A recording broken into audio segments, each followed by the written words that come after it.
यहाँ के लोग नहीं समझते कि शंकर पर जल चढ़ाने का क्या लाभ है।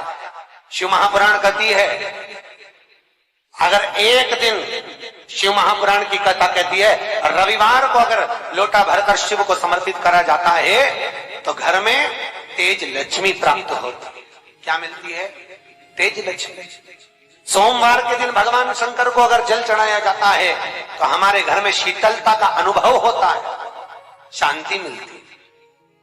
मंगलवार को अगर शिव जी के मंदिर में, शंकर के मंदिर में जाकर एक लोटा पानी चढ़ाया जाता है तो हमारे कार्य में उन्नति होती है।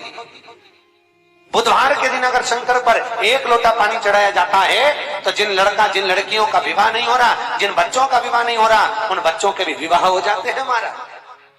गुरुवार के दिन अगर शिव जी के मंदिर में पानी चढ़ाया जाए, जल चढ़ाया जाए तो घर में विद्वत्ता का अनुभव होता है हमारा, बच्चे पढ़ने में प्रखर होते हैं महाराज। शुक्रवार के दिन अगर शंकर के मंदिर में जल चढ़ाया जाए तो नारी का अखंड सौभाग्य होता है महाराज। शनिवार के दिन अगर शिव की आराधना करी जाए, शनिवार के दिन अगर शंकर को जल चढ़ाया जाए तो जिंदगी में व्यक्ति की कभी अकाल। और निवेदन करूंगा फिर, पार्थिव शिवलिंग का निर्माण कर जो पूजन करते हैं उनसे निवेदन है, रात्रि भर शंकर का शिवलिंग, पार्थिव शिवलिंग रात भर मत रखिए। कई माताओं को फुर्सत नहीं मिलती, अभिषेक करवा लेते हैं घर में, कई ब्राह्मण लोग अभिषेक करवा देते हैं, पूजन करवा देते हैं और शंकर भगवान रात भर बैठे रहते हैं। पार्थिव शिवलिंग रात भर तुम्हारे घर में नहीं होना चाहिए विसर्जन। केवल एक हड़ताली का तीज का दिन ऐसा होता है जिस दिन पार्थिव शिवलिंग रात भर पूजा जाता है। रात पार्थिव तो ब्राह्मण श्वेत मट्टी का, क्षत्रिय लाल मट्टी का, वैश्य पीली मट्टी का और शूद्र काली मिट्टी का शिवलिंग का निर्माण करे।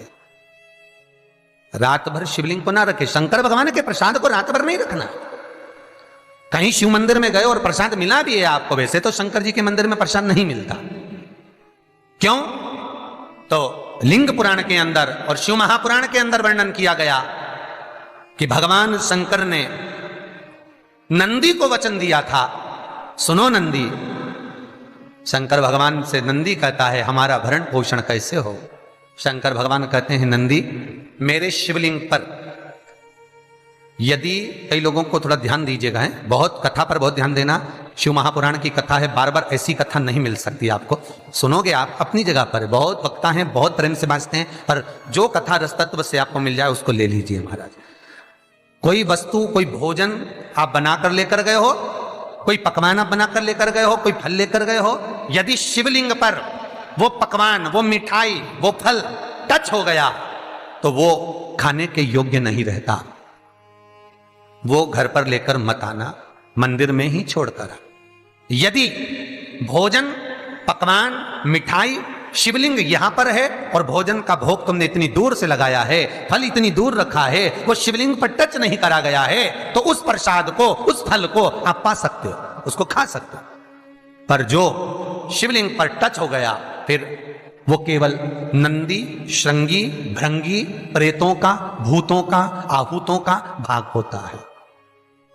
प्रेत भूत आहूतों का भाग, वो फिर खाने योग्य नहीं है। हां, यदि नर्मदेश्वर महादेव हैं, नर्मदा जी के जल से कोई शिवलिंग प्रकट हुआ है, नर्मदा जी के जल से, कोई कंकर से, नर्मदा के जल से अगर कोई शिवलिंग प्रकट हुआ है, उस शिवलिंग की स्थापना कहीं पर है या आपके घर में है, तो उसको कुछ भी टच हो जाए वो पा सकते हो, पर बाकी के शिवलिंग को स्पर्श किया हुआ नहीं पा सकते। केवल एक नर्मदेश्वर महादेव नर्मदा के जल से प्रकट हुए। कई लोग पूछते हैं ये सांप है कौन, ये सर्प है कौन, तो उसको बताओ ये भगवान शंकर के गले में जो एक सांप पड़ा हुआ है ये भगवान विष्णु हैं। और शंकर भगवान के सिर पर जो जटा में सांप दिखता है, वो हाथ में सांप बंधे रहते हैं, वो दो हाथों में, कमर पर, सिर पर, केशों पर जो सांप 5 नजर आते हैं वो, तो बताओ ये शंकर भगवान की 5 लड़कियां हैं, जया, विषहरा, शामली बारी, दो तली और देव। ये 5 लड़कियां भगवान शंकर के इर्द गिर्द घूमती हैं, आस पास भ्रमण करती हैं। सभी ये शिव की बेटियां भगवान शंकर के साथ भ्रमण करती हैं। 5 जया, विषहरा, शामली बारी, दो तली और देव, ये जो 5 पुत्रियां थी शंकर भगवान की, ये वासुकी को दी गई थी महाराज, क्योंकि ये सर्प की योनि में थी, इसलिए ये वासुकी नाग को प्रदान करी गई थी। वासुकी नाग कौन सा? जिसने मंथन कराया। वासुकी नाग कौन सा? जिसके फण पर पूर्ण पृथ्वी विराजमान है। वासुकी नाग कौन सा? जो निरंतर देवताओं के हित के लिए कार्य करता रहता है। एक पान के पत्ते के ऊपर, मात्र पान जानते हो, वो खाने वाला जो पान करता है उसका पत्ता, पान के पत्ते के ऊपर जो चंदन से शंकर के नाम, पार्वती का नाम और ब्रह्माणी सरस्वती का नाम लेकर शिव को समर्पित कर दे महाराज, उसकी भी तिथि बताइए, बड़ी सुंदर है। जब रवि का पुष्य योग पड़े, रवि पुष्य नक्षत्र हो, रवि का पुष्य योग पड़े, उस समय पान के पत्ते पर चंदन से शंकर, पार्वती और सरस्वती का स्मरण कर कर जो शिवलिंग के ऊपर उस पान के पत्ते को चढ़ाकर 5 बेलपत्र, 3 समी पत्र समर्पित कर देते हैं, उस बच्चे से चढ़वा देते हैं, वो बच्चा कभी पढ़ने में कमजोर नहीं होता, विद्या में बढ़ता ही बढ़ता है। पलटकर माँ बाप को देखना ही नहीं पड़ेगा, बच्चे को कभी भी माँ को कहना ही नहीं पड़ेगा कि पढ़ने बैठ, वो खुद पढ़ेगा, रुचि से पढ़ेगा। 5 बेलपत्र, 3 समी पत्र समर्पित कर दें, भगवान शंकर का स्मरण करें और उस बच्चे को प्रणाम करवा कर वापिस लेकर आए। बच्चा विद्या में प्रबल होता है, विद्या प्रखर।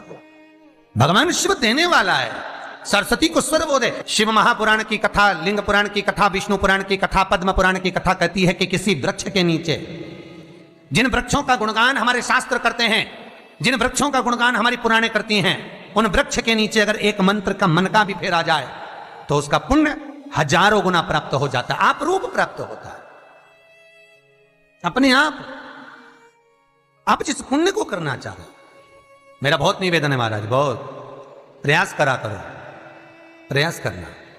अगर हाथ के मनके की माला भी नहीं हो और किसी पीपल के पेड़ के नीचे 15 मिनट बैठने का मौका मिल गया, आंवले के वृक्ष के नीचे 5 मिनट बैठने का मौका मिल गया, किसी आंवले के वृक्ष के नीचे 5 मिनट बैठे हो, ओम नमो नारायण का मंत्र का स्मरण कर लो, ओम नमो भगवते वासुदेवाय का जाप कर लो, बस उसका फल चौगुना हजारों गुना प्राप्त हो जाता है।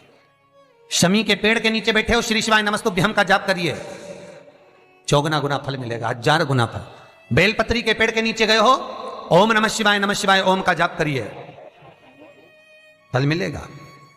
उस फल को हमें पाना है। कई लोग कहते हैं महाराज हम पूजन बहुत करते हैं, हम पाठ करते हैं, हम अर्चना करते हैं, हम व्रत रखते हैं, हम उपासना करते हैं, हम दान करते हैं, हम पुण्य करते हैं, हम सत्कर्म करते हैं, उसके बाद भी दुख क्यों है? हम पूजन तो कर रहे हैं, आपके पेट में दर्द हुआ, मान लो आपके सिर में दर्द हुआ, अब सिर में दर्द हुआ तो आपने गोली तो खाई, एनासिन भी खाई, क्रोसिन भी खाई, डिस्प्रिन भी खाई, कॉम्बिफ्लिन भी खाई, ना जाने कहां की गोलियां खा गए, सिर में दर्द था और 4-5 तरह की गोली खा गए। तुमने जब तो गोली खा ली और गोली खाने के बाद तुम्हें थोड़ा सा असर भी हो गया, पर इतनी गोलियां जो खाई है तो बाद में रिएक्शन तो करेगी, कुछ तकलीफ तो देगी, कुछ गर्मी तो करेगी, बीपी शुगर ऊंचा नीचा कर सकती है, आपने पाई। उसी तरह मंत्र, माला, पाठ, जप, अनुष्ठान फल कब देते हैं और फल कब नहीं देते, ये शिव महापुराण की उमा संहिता कह रही है।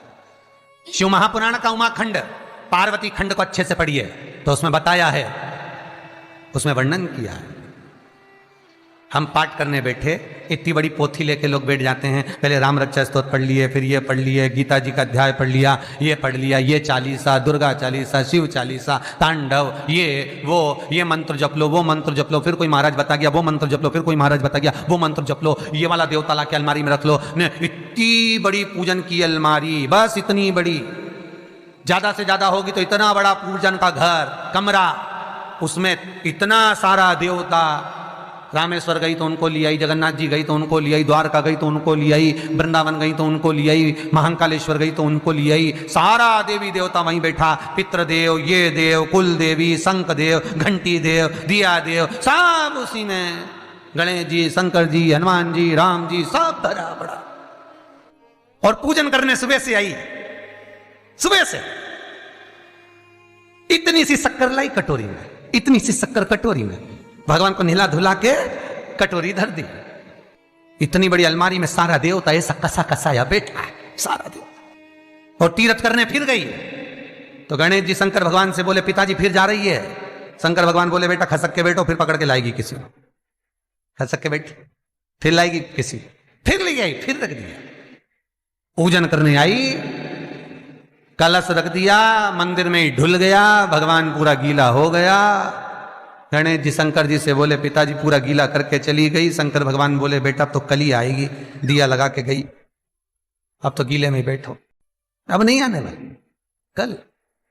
बहुत ध्यान देना साहब, इस कथा को आपके ऊपर लेकर समझाया जा रहा है, क्योंकि शिव महापुराण की कथा कहती है कि आप जो मंत्र जप रहे हो, आप जो माला जप रहे हो, आप जो साधना कर रहे हो, आप जो पाठ कर रहे हो, वह आप पर असर कर रहा है कि नहीं कर रहा है, वह आपको समझना है।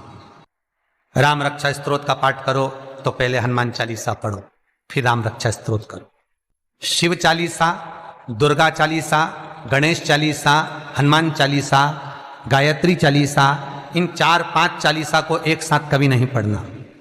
एक चालीसा यदि आपने पढ़ ली है शुरू में, तो पाठ पूरा होने के बाद जब उठने की तैयारी हो तब दूसरी चालीसा पढ़ दो। बाकी की चालीसा भले आप बाद में पढ़ लो, पर एक साथ 4 चालीसा का पाठ नहीं होना चाहिए। महाराज पाठ करने बैठे हो, किसी एक मंत्र की माला जप रहे हो, ओम नमः भगवते वासुदेवाय जपा, या शंकर जी का मंत्र जपा, या गुरु का मंत्र जपा, या ये मंत्र जपा, या वो मंत्र जपा, उस मंत्र को जपने में बीच में कुछ गैप होना चाहिए। एक साथ रट्टा मार पे ओम नमः भगवते, ओम नमः भगवते, श्रीमनारायण, ओम नमः शिवाय, ओम नमः शिवाय, फिर ये जप लो वो जप लो, और पूरा पाठ सपाट सब खलास।